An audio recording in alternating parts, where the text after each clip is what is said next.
Hello YouTube, this is Magnitude Gaming here with our next episode on the history of competitive play in Yu-Gi-Oh! SJC Baltimore was a big one for Shane Scurry, as he was able to defeat the competition to become the champion of Baltimore. The scene continued to be dominated by the East, with teams having multiple players that finished in top 8, including Team Overdose, Team Rampage, Team Nexus, and Team Scoop. With the rise of new teams came many rising stars. The tournament scene took us to Columbus now. I tried searching online for footage from any prior SJC, and this is the earliest I could find, so doesn't get any earlier than that. This event marked the beginning of the shrink era in the Shonen Jump circuit. 560 duelists showed up, with Chaos as a frontrunner once again. Royal Decree was being splashed into many decks, opting just a single copy or two. The return of Jinzo and the use of Mirage Dragon further validated the advantage of shutting down traps. Morphing Jar was also making a comeback. It was a great way to replenish your hand. Duelists were moving away from either manning or siding Dark Roller cards. Return from Different Dimension was also a big factor. It was being thrown into pretty much any deck that could splash a Chaos Engine. For me to say that the tournament was stacked is an understatement. A lot of great players showed up. How stacked was it? Lots of players from the teams above mentioned, including plenty of representation from Team Super Friends from Canada and Comic Odyssey from California. The first round featured match on the Metagame website actually had the newest champion Shane Scurry playing a former champion, Narek Tarosian. Jerry Wang, who had 3 Shonen Jump tops and a Nationals top 4 finish, had to play Max Suffrage, the reigning US National Champion. Brent Yetter, who was now on Team Scoop, although he would shortly join Team Rampage, had to play Anthony Alvarado from Team Overdose on the bubble of the tournament. It was a showdown of 2 elite players from 2 established teams duking it out to get into top 8. It really just was a gauntlet to run there, so only the best would survive. Now let's look at the top 8. Canadian Lazaro Bellido was in his second top 8 finish, his first since getting top 4 at SJC Chicago 2005. Lazaro from Team Super Friends was the only X2 player to make it into top 8. He was packing 3 Chaos Sorcerer and Blade Knight, in addition to 2 Return from a Different Dimension. Blade Knight sort of served as another Mystic Swordsman level 2. Robert Morgan was a player from Michigan, and this was his first SJC event top. Talk about making a statement. While he wasn't a household name, he would go on to top various events in 2006.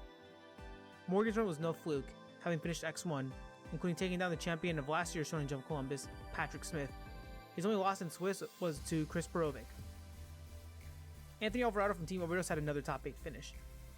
The former Shonen Jump champion was playing a deck with an aggressive playstyle. The only monarch he was playing was the Borg. He opted to not main Magical Merchant or Mystic Swordsman level 2. Alvarado was one of the 3 Overdose members to make it to top 8. Joining Alvarado was Kris Perovic, making his second top 8 appearance. Perovic still mained a copy of Gold and was opting to play 1 Magical Merchant. He was also maining Morphing Jar. While Alvarado played 1 Zaborg in his main, Kris Perovic opted to not main any Monarchs in his deck whatsoever. He went undefeated in Swiss, going 10-0, and was the first seed going into top 8. The last member of Overdose to make top 8 was Jerry Wang. Wang had built quite a resume, having topped his 4th Shonen Jump event and also having finished in top 4 in the Nationals of the previous year. Wang was all in on Monarchs. He was maining 5, and also played a copy of Soul Exchange. He was only playing 6 traps, one of them being Royal Decree.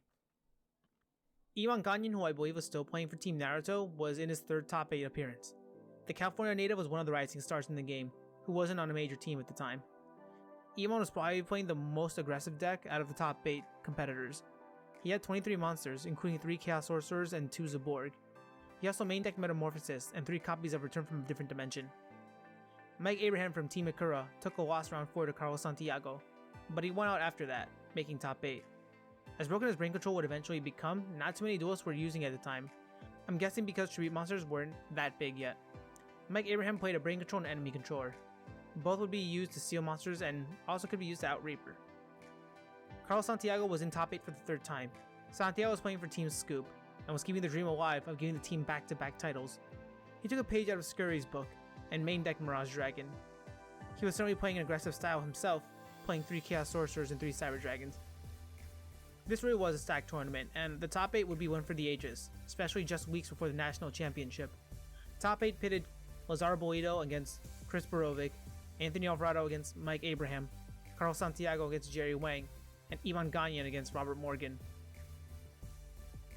The other players would have their work cut out for them, as Overdose had 3 members in top 8. Anthony Alvarado was taken down by newcomer Mike Abraham. In a battle of the tri-state teams, Jerry Wang was victorious over Team Scoop's Carlos Santiago. Iman Gagnon was able to take down Robert Morgan, and Kris Perovic beat Lazaro Bellido. The top 4 had both members of Overdose on the opposite sides of the bracket. It had been a year since Anthony Alvarado brought home a title for the team. Now they had a chance to do it again. Iman Gagnon was up against Jerry Wang, and Kris Perovic was up against Mike Ibrahim. Perovic took game 1, but Ibrahim came back to win the next 2 games. Ibrahim had just pulled off 2 major upsets, both against Team Overdose, to blast himself into the finals. Iman Gagnon and Jerry Wang had 2 close games, but it was Iman Gagnon who won the match 2-0. Iman Gagnon was in his 3rd top 8 appearance, but this was his first time in the finals. Mike Ibrahim was looking to take the world by storm and hoping to pull off his 3rd major upset in a row to win the new prize card that was to be awarded. The first game was fast, with Ibrahim getting a huge Zaborg play off a snatch steal. Iman attempted to fight back, but his Chaos Sorcerer was removed by bottomless Shrapple.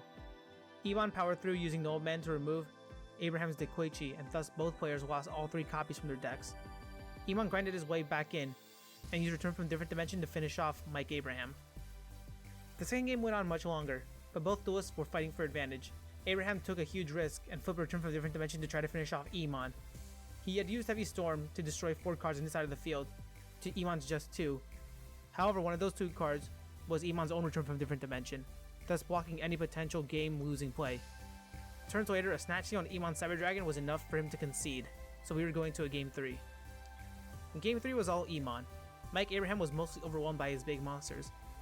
It didn't help that Iman opened Confiscation to see his opponent's hand.